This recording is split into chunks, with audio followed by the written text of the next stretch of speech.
Ok, chào mọi người nhá. Mình đang có mặt ở một cái máy CNC đây, cực kỳ lợi hại. Đấy, cái này có thể dài 3-4 mét tùy theo cắt. Nếu mà lắp con máy to này vào nhá, các bạn có thể cắt 2 tấm thoải mái luôn. Đó. Ok, tháng nay đi nghịch tí. Đấy, ông anh này rất là mày mò. Cái này làm rất là đơn giản thôi. Thấy chưa?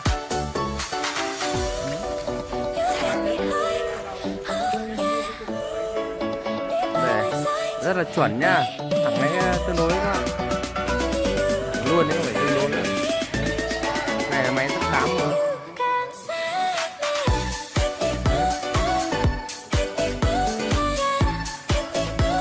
Ai bình luận gì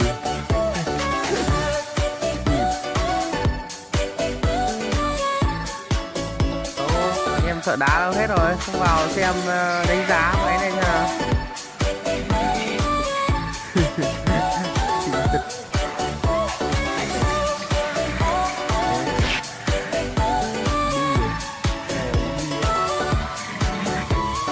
Sẽ ui rồi, các bạn chạy được nhỉ, chuẩn được, được giảm.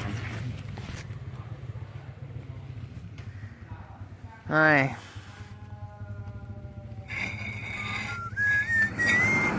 mình chỉ cho máy khởi động nhá. Stop in my mind.